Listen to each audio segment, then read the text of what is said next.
வணக்கம் and welcome to box office. இந்த week release ஆன படங்களுடைய குயிக் ரிவ்யூ பார்க்கக்கூடியதான் நம்மளுடைய பாக்ஸ் ஆஃபீஸ். இப்போ நம்மளுடைய பாக்ஸ் ஆஃபீஸில் நம்ம பார்க்க போகிற படம் விடுதலை பார்ட் 2. வெற்றிமாறனுடைய டைரக்ஷனில், வேல்ராஜுடைய சினிமோட்டோகிராஃபியில், ராமருடைய எடிட்டில், இசைஞானி இளையராஜாவுடைய இசையில் வெளிவந்து வெற்றிகரமாக ஓடிட்டு இருக்கக்கூடிய திரைப்படம் தான் விடுதலை பார்ட் 2.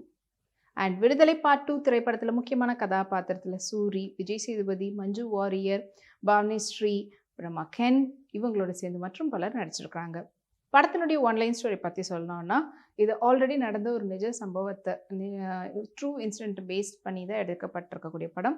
அண்ட் ஒடுக்கப்பட்ட மக்களுக்காக போராடக்கூடிய ஒரு போராடின ஒரு போராளி பற்றின ஒரு கதை. இதில் வாத்தியார்ன்ற கேரக்டரில் தான் விஜய் சேதுபதி அவர்கள் நடிச்சிருக்கிறாங்க.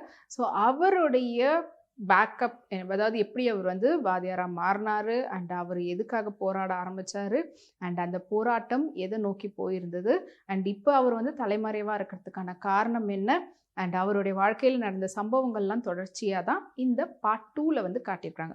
ஸோ பார்ட் 1ல் சூரி வந்து போலீஸாக, அண்ட் அதை தாண்டி ஒருத்தரை பிடிக்கணுன்றதுக்காக கேம்ப் வந்து போட்டிருக்கிறாங்க.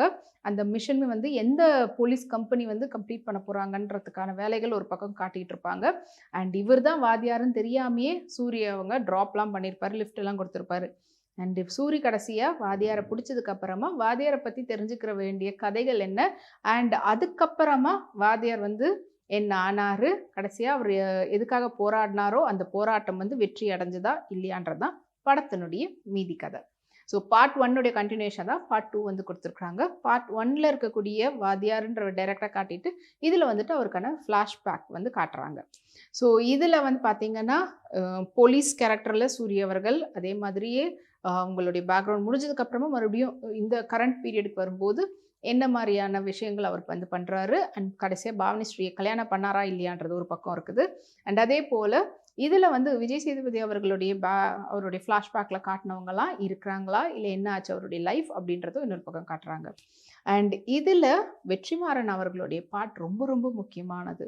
ஏன்னா இப்படிப்பட்ட ஒரு கதையை எடுக்கிறது மட்டும் இல்லாமல் அதை நேர்த்தியாக அதுக்கான ஒரு ஸ்க்ரீன் பிளேவாக இருக்கட்டும், டயலாக்காக இருக்கட்டும், அதை வந்து கொண்டு போய் சேர்க்குற விதம் இருக்குல்ல.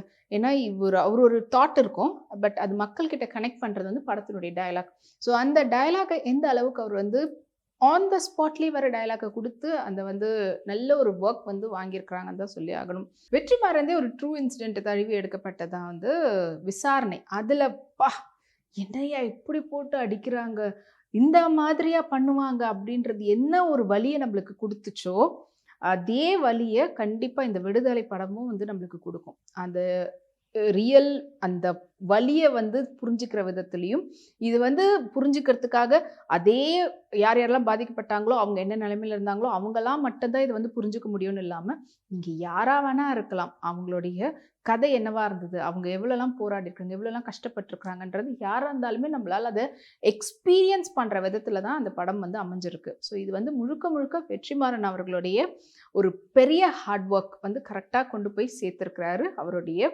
பியூட்டிஃபுல்லான டைரக்ஷன் ஆஸ் வெல் அஸ் படத்தினுடைய டயலாக் அண்ட் அதோடு சேர்த்து ஸ்க்ரீன் பிளே. அண்ட் இதுக்கு வந்து இசைஞானி இளையராஜா அவர்களுடைய இசை, பின்னணி இசையாக இருக்கட்டும், இல்லைன்னா படத்தினுடைய பாடல்களாக இருக்கட்டும், எல்லாமே வந்துட்டு நம்மளை இப்போ வரைக்கும் ஏன் ராஜா ராஜா தான் நம்ம சொல்கிறோன்றதுக்கான எக்ஸாம்பிள் கூட சொல்லக்கூடாது. இப்போ இருக்கக்கூடிய ஜென்ரேஷன்லேருந்து இன்னும் அடுத்து வரக்கூடிய ஜென்ரேஷன் எல்லாருக்குமே வந்து ஒரு பெரிய இன்ஸ்பிரேஷனாக இருக்கக்கூடியவர் தான் ராஜா சார்.